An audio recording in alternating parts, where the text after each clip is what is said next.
Hai, welcome back to my YouTube channel Lanata POV. Kembali menyapa kalian para pecinta drakor. Tempo lalu aku udah nge-review drakor yang bagus banget ya, judulnya Behind Your Touch. No romance, full comedy.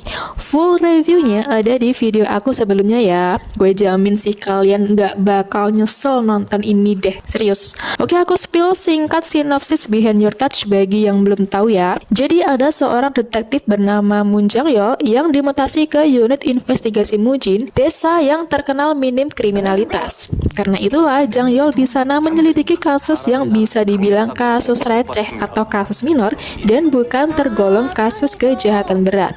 Nah, kasusnya apa aja? Selengkapnya kalian bisa tonton video aku sebelumnya. Dalam menangani kasus tersebut, ia tidak sendiri, melainkan dibantu oleh seorang cenayang yang berprofesi sebagai dokter hewan yang bernama Bong Ye-bun. Ia bisa melihat memori seseorang dengan menyentuh pantatnya. Tiba-tiba dikejutkan penemuan mayat korban pembunuhan yang terjadi secara acak dan dalam waktu yang berdekatan nih. Kasus ini seketika membuat Jang-yeol geram dan ingin menangkap pelakunya. Kasus pembunuhan berantai ini menjadi kasus major dari detektif Moon Jang-yeol di desa Mujin ya. Jang-yeol dan Ye-bun mulai mencurigai beberapa orang yang diduga pelaku pembunuhan tersebut nih. Sebelum itu, kita kupas tuntas riwayat para korban pembunuhan dan sebelum tewas ia bertemu siapa aja ya yang mungkin bisa menjadi petunjuk yang mengarah kepada sang pelaku. Oke, yang pertama adalah Kim Sia. Sia ditemukan tewas di tepi pantai dengan luka tusukan acak di semua bagian tubuhnya. Bahkan ditemukan juga luka tusukan di bagian tubuh yang bukan merupakan bagian vital nih. Sia adalah seorang penyiar online memiliki hubungan dengan Jun Hyuk yang kita tahu Jun Hyuk adalah juniornya Bong Ye-bun semasa kuliah. Tidak dijelaskan hubungan apa antara Sia dan Jun Hyuk ya, tapi mungkin bisa dibilang bahwa Jun Hyuk terobsesi dengan Sia dan justru berbuat kekerasan. Setelah Sia diselamatkan Ye-bun kala itu, ia sempat dirawat di rumah sakit dan bertemu dengan anggota Dewan Chajuman yang tengah menengok Kapten Wong yang sedang sakit. Sia juga tak sengaja berpapasan dengan kakek Jung dan sikapnya justru tidak sopan dengan orang yang lebih tua ya. Karena popularitas Sia, Chajuman ingin berkolaborasi dengan Sia demi mendapatkan suara para follower Sia di saat pemilihan anggota dewan kelak nih. Sia juga mendapatkan transferan dana dari Chajuman yang dianggap sebagai dana proyek kolaborasi. Sebelum kematiannya, Sia sempat berkunjung ke desa Mujin dan mampir di sebuah tos serba tempat Son Woo bekerja dan membeli beberapa bir ya. Di sana Sia memberikan nomor teleponnya kepada Son Woo. Sia bertemu Pak Pak yang sedang melakukan vlog dan bahkan Pak Pak sempat mengajak Sia untuk melakukan vlog bersama. Setelah itu Sia mengendarai mobil seorang diri. Ia hampir menabrak truk Pak Guangsik yang sedang melintas kala itu.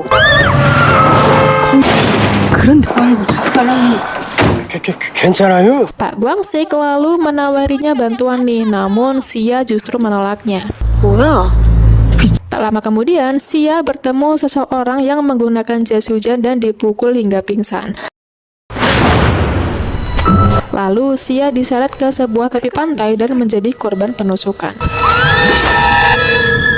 Awalnya Jang-yeol mencurigai sosok Jung Hyuk sebagai pelakunya ya, karena ia pernah melakukan percobaan pembunuhan terhadap Sia. Namun di malam itu Jun Hyuk sedang mendekam di penjara setelah Sia berhasil diselamatkan oleh Bong Ye-bun ya dengan kasus kekerasan waktu itu. Lalu Jang-yeol mencurigai orang-orang yang berinteraksi dengan Sia nih, diantaranya adalah manajernya, kekasihnya, Chajuman, Dr. Jung yang mungkin motif sakit hati akibat dicaci oleh Sia, dan Sun Woo juga. Siapa ya kira-kira? Nah, setelah beberapa hari kemudian muncul korban kedua nih yang bernama Park Sung-gil. Park Sung-gil menjadi korban penusukan sesaat setelah ia mengunjungi Jang-yeol di rumah sakit. 미안해요. 내가 아니 얘기하지 마. 내가 알아. 승기. 야, 안 돼. 승기야. Park Sung-gil adalah teman dekat Moon Jang-yeol yang sudah dianggap seperti adiknya sendiri. 생일 축하합니다. Ia menjadi anak buah seorang mafia yang merupakan buronan Jang Yol. Dulunya, Sung Gil diancam menjadi anak buah mafia baik demi menyelamatkan temannya.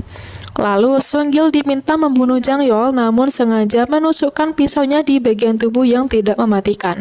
Sung Gil lalu mengunjungi Jang Yol di rumah sakit untuk memastikan bahwa Jang Yol masih hidup. Saat menuju rumah sakit, Sung Gil berpapasan dengan anggota Dewan Chajuman, Pak Park, Dok-hee, dan Son Woo yang hendak menjenguk Jang Yol. Sung Gil tiba-tiba datang dengan kondisi penuh darah dan tubuh penuh luka tusuk secara acak.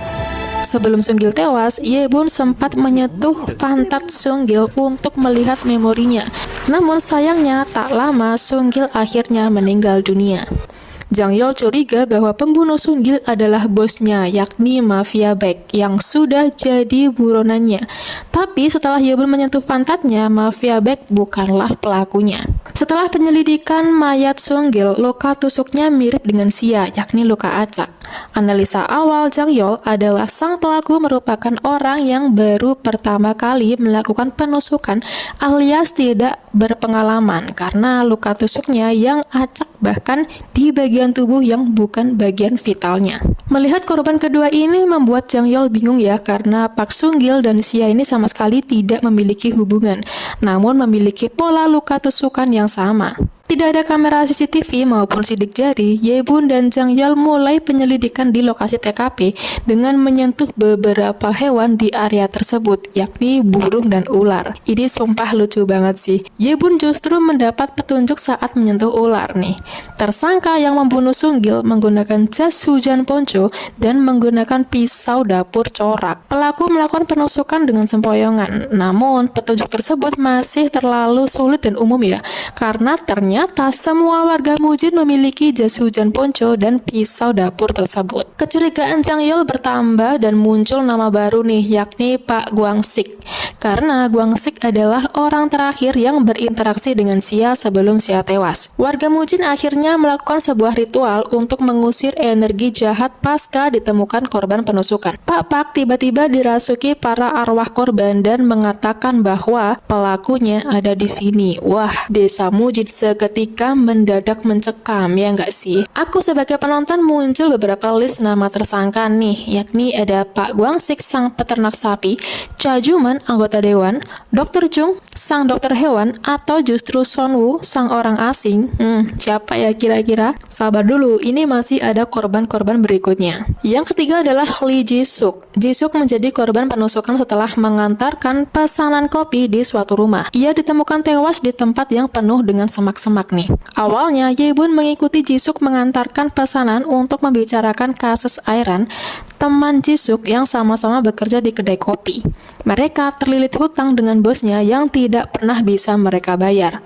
Ji-suk tiba-tiba meninggalkan Ye Bun dan justru menjadi korban penusukan, lalu bersembunyi di semak-semak dalam keadaan tangan yang diikat menggunakan kabel. Saat Ye Bun menemukan Ji-suk, Ye Bun melihat sang pelaku menggunakan jas hujan ponco dan pisau dapur tersebut. Ye Bun berniat meminta bantuan kepada Jang Yol. Ye Bun dan Ji-suk akhirnya melarikan diri dan bersembunyi di suatu semak-semak ya. Lalu akhirnya Ye Bun berniat meminta bantuan kepada Jang Yol dan sempat berpapasan dengan Pak Park, orang tua Dok-hee, kakeknya, serta Cha Juman. Namun saat kembali ke tempat persembunyiannya, Ji-suk ditemukan dalam keadaan tewas. Jang Yol sempat mencurigai Pak Guangsik nih, karena Guangsik ini memiliki kekuatan yang sama dengan Ye Bun dan ia memiliki hubungan dengan Airan, teman Ji-suk, yang mungkin saja motifnya adalah balas dendam karena Airan dijadikan jaminan atas hutang Ji-suk kepada bosnya. Dan juga Pak Guangsik ini pernah membuat skenario kematian Airan yang seolah-olah menjadi korban pembunuhan berantai demi lolos dari hutang dengan bosnya. Namun setelah Ye Bun menyentuh pantat Guangsik, Pak Guangsik bukanlah pelakunya. Lalu Jang Yol dan Ye Bun curiga nih, bagaimana mungkin pelakunya mengetahui tempat persembunyian Ji-suk dan Ye Bun. Padahal tidak ada seorang pun yang tahu nih. Akhirnya kecurigaan Jang Yol bertambah. bahwa pelakunya kemungkinan besar adalah seorang cenayang juga nih, seperti Yebun dan Guangsik. Lalu Yebun teringat sesuatu nih dari perkataan Guangsik bahwa di malam hujan meteor, tepatnya saat Yebun mengobati Gemsil, Guangsik melihat ada seorang lagi yang ada di TKP, namun tidak begitu jelas ciri-cirinya ya. Dari situlah Jang Yeol menyimpulkan bahwa mungkin saja pelakunya mengetahui lokasi Jisuk saat melihat memori Yebun. Kenapa? Oke, kita berimajinasi dulu ya. Yebun mengetahui memori seseorang atas melihatannya. Lalu, apa kira-kira yang dilakukan pelaku untuk menutupi tindakannya? Tentu saja menutup matanya. Ini agak masuk akal ya, karena sang pelaku nampak berjalan sempoyongan dan luka tusuknya adalah luka acak. Nah, dari sini sudah muncul ciri-ciri pelakunya ya. Yang pertama adalah dia seorang cenayang. Yang kedua, mengetahui kalau Yebun adalah seorang cenayang. Dan yang ketiga adalah pelakunya melakukan aksinya dengan menutup mata. Jang Yeol akhirnya melakukan sebuah penyelidikan dengan timnya yang beranggotakan Yebun, Guangsik, dan Okui saat festival udang. 아시겠어요? 네. 선우가 우리 대하구이에 소주 한잔 하러 좋아요. 안 돼요. 안 돼요. 조용한 데로 갈까요? 이럼 안 돼요. 잘했어. 요게 왜 마중을 나오니? 안 된다고! Pak Guangsik bertugas mendirikan stand susu dan pijat gratis agar bisa menyentuh kaki para pelanggannya. Yebun bekerja sama dengan Pak Pak agar bisa menyentuh pantat para warga Mujin menggunakan kursi cenayang di stand ramalan Pak Pak. Sedangkan Okui berperan untuk menggiring para tersangka agar mampir ke stand Yebun dan Guangsik. Sementara Jang Yeol bertugas memonitor keadaan. 잘 들립니다. 우리의 작전이 드러나지 않게 자연스럽게 행동하세요. 작전은 반드시 이 안에 Yebun dan Guangsik melihat memori baru nih, yakni pada saat hujan meteor, Kim Son-woo dan Dr. Jung mengikuti Cha Ju-man yang hendak ke kandang sapi Gemsil kala itu. Tapi, Yebun melihat fakta lain bahwa di kandang sapi Gemsil, ia melihat ada Pak Pak juga nih, yang ternyata kala itu Pak Pak sedang melakukan ritual di Gunung Mujin, namun malah terprosok ke kandang sapi Gemsil. Jadi makin mengerucut ya list nama-nama yang ada di kandang sapi Gemsil. Apakah Pak Pak, Cha Ju-man, Son-woo, Dr. Jung? Siapakah di antara mereka yang merupakan seorang cenayang? Aduh, ini masih agak bingung ya, kira-kira siapa nih?